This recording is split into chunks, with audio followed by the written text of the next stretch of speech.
I'm Michael Yu. I live in Long Beach, California. I'm a supervisor at American Honda Motor Company of our motorcycle dealer services department, which is part of Motorcycle Logistics Services. Amazing. And tell me what you do in your spare time. You do Spartan races and things like that? I Dragon boat race, or mostly it's all practices, and we go to dragon boat festivals and races about once a month.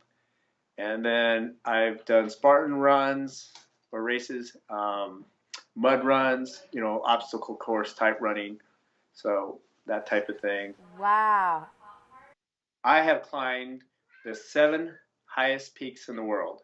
So tell me a little bit about the type of equipment you need and things like that to do these big climbs. You need climbing rope, you need carabiners, you need ice axes, which are like a miniature axe with a big ice pick on it. You need clamp-ons, which have big spikes that attach to your boots. And what kind of boots do you wear? You wear thermal-lined hiking boots, generally built by like a company like Columbia or sometimes Nike. Like, what are yours? What are your hiking boots like? Mine are Columbia waterproof boots. And do you wear those on every hike, or do you need different boots for different mountains, or what? I generally change boots depending on the terrain that I'm going to be in at that time, because it could be muddy or if it's snow or ice. So snow is different than ice, even though people think it's the same. Ice is slippier than snow. Snow is more like trudging through soft dirt or mud, and ice is very slippery and hard packed, so you have to be able to get better grip. And so that's where you use the spikes on your shoes. And how long does it take to get to, say, the top of Kilimanjaro? It takes as long as it takes. It depends on the conditions of the day or the weather, and how you're feeling that day or how your guide's feeling. So And how, some how days long did it take you to hike up Kilimanjaro? it took a week and a half. Okay. And who helps you, you know, climbing to the top? Like, do you have a dog? Do you have a person, team? My guide dog doesn't go with me on the climbs because they're not really built for the high altitudes, and he can't really grip the rope.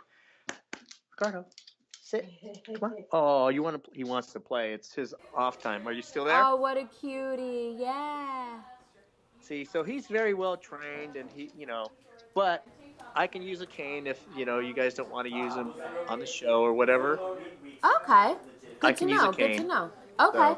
So I have a sighted guide that goes with me. That's an experienced climber also, and you have to put your trust in them that they're showing you the right hand grips or where to clamp onto and put the carabiners to hook into. And because it's not just like typical hiking, you're actually climbing using your hands, things like that. Correct. You're using your hands, your legs, every muscle of your body to get close to this rock face sometimes. And then you're pulling yourself up with ropes, and you're having to also anchor the person that's behind you also. You may be holding on to one spot while they're climbing up, and then you're anchoring them. How did you get into all this? What made you such a daredevil to start doing the highest peaks in the world? Well, I got into it after getting out of the military. I lost my sight in Iraq, and I decided I wasn't going to just sit around at home. Where a lot of visually impaired people, they get out, they can't see, they feel that there's nothing to do. I'm not that type of person. I wanted to get out and do something. And I said, what can I do? And I had a friend that was into mountain climbing and rock climbing, and they took me out, and I did some rock climbing, free rock climbing first on some stuff at the parks and things like that. And then we did some stuff at the recreational places that you actually use ropes and you climb rock walls. And then that was pretty exciting. And then we said, hey, what if I was the first blind guy to climb the 7 highest peaks in the world? Wouldn't that be great? And He which said, was your first attempt? Which one did you do first? well, K2 was the first. I've never even heard of K2, so where's that? K2, that's like it's in Switzerland. Wow. Thank you for your service, by the way. Thank you very much. What branch of the military were you in? I was in the Marine Corps. Wow, unbelievable. Thank you so much. And what was your highest level and stuff? Like, tell me a little bit about your time in the Marines. I was in the Marine Corps about 5 years, and I was a gunnery sergeant when I was deployed. And then after I lost my sight, I was discharged. Okay. Wow. And tell me a little bit about, just your motivation. I mean, you said you're not the type to just sit around, but, did it take a little bit to get on your feet, or were you just like, you know what, I'm not letting this slow me down, or how did that go? Well, like any Marine, you don't let anything get you down. So it's once I was able to figure out how to get around with a cane and get around, and then I got a guide dog, I was able to, travel around my own world. And then I said, and my friends were saying, hey, the only thing you can't do is you can't see. Doesn't mean you can't do anything else. So they said, hey, you should try this, you should do that. That just gave me chills. So true. Do you think your life has changed? In what way has your life changed since the accident and everything?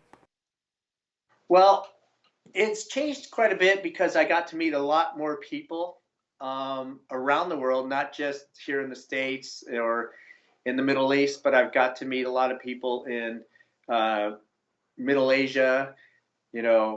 I got to meet some dignitaries, and I think I'm bringing awareness to the blind community that you can get out and do things and not sit at home. What are some of the reactions you receive when you're up at the top of some of the highest mountains in the world, and the people around you understand that you have no sight and yet you're up there with them? What are some of the reactions you get? A lot of high fives. You get a lot of congratulations. People are just excited. They just can't fathom it. And a lot of it is, I just say, close your eyes and just take it in. It's the same thing. Just calm yourself, close your eyes and think. And this is the same thing for me. So because I had sight before, I could visualize by them telling me what they see. I can feel it. I can feel the wind. I can feel the cold. I can feel things floating by. I just can't see it, but I can imagine it. I can imagine a cloud just looking down on clouds. I can imagine, there's no trees there, but there's snow and there's ice and there's rocks. But there's all these people around us that we did something that not a lot of people on Earth have ever done. And here I am. Wow. Some just can't see what I'm doing, but I'm here. Wow. And of course, we're taking selfies, but sometimes I miss. Sometimes there's a tree or a rock behind me in the picture. And it's like, oh, where's your face? Oh, maybe I got the top of my head, but hey, I'm there. You got a view. I love that. And any sort of message that you want to send to anyone who might have any sort of disability, like anything that you want to kind of put out there, do you have a message? Yes, just remember there's no limits. I love that. Thank you so much. Whatever it takes. Tell me about your family and stuff. Are you married? Do you have kids? Married, one guide dog, 2 cats. Oh yeah, tell me about your beautiful guide dog. Ricardo. And your beautiful wife. Well, Ricardo, my guide dog, I've had Ricardo for the last 5.5 years. He's 7 years old, and he's a big yellow lab male. He was gifted to me by Guide Dogs for the Blind in San Rafael, California, and he's just the greatest. So he goes everywhere I go except for on the mountains. I love that. I love that. And tell me about your wife. Mary is been my life partner now for 24 years, and she's fantastic. She supports me in everything I do. I love that.